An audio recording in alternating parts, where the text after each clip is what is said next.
Bon, je suis à l'hôpital. Je vais faire mes tests de dépistage de drogue. Si vous étiez positif à quelque chose, il le signalerait et vous seriez confronté à la situation. Mais vous n'êtes pas encore complètement guéri. Vous n'avez rien à craindre. Et s'il vous cause le moindre problème, rappelez-nous à ce numéro. Bonjour, tout le monde. C'est Regina Daniels. Vous savez, je ne crois pas que je me présenterai à nouveau devant cette caméra pour tenter de réfuter une accusation qui, disait-on, était destinée à me détruire. Vous savez pourquoi ? Je ne mène pas mes combats moi-même. Je les laisse entre les mains de Dieu.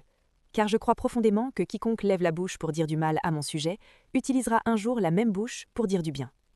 Eh bien, c'est une nouvelle année. Et avec elle est venu un moment de lucidité.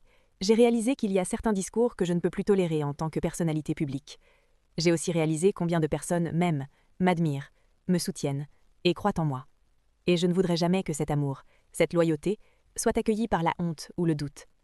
J'ai sous-estimé la forte personnalité dont Dieu m'a dotée, et l'amour immense que j'ai reçu de ma famille, de mes fans, de mes amis, et de tous ceux qui croient en moi, tout simplement.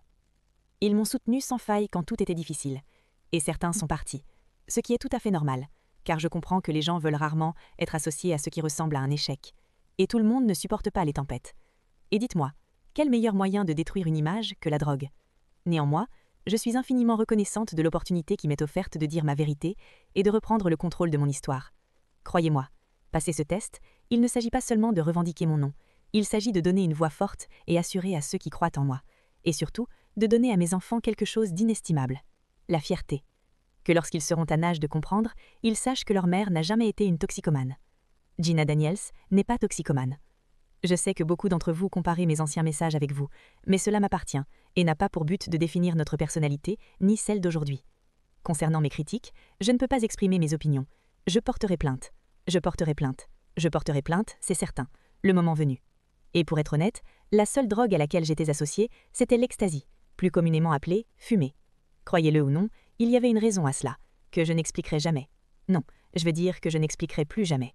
Cela m'a fait tellement mal de voir une marque que ma famille et moi avions bâtie avec amour, patience, sacrifice et constance, presque s'effondrer. Mais Dieu a tenu bon. Oui, il a dit non. Et c'est une grâce à laquelle aucun homme, je veux dire aucun homme, ne peut rivaliser. Je tiens également à remercier chaleureusement tous ceux qui m'ont soutenu. Je vous aime et vous suis reconnaissant. Et à ceux que j'ai déçus, veuillez accepter mes sincères excuses. Mais croyez-moi, votre déception ne durera pas. Ce n'est pas par ma force, mais par la grâce de Dieu. Merci infiniment à tous, et bonne année.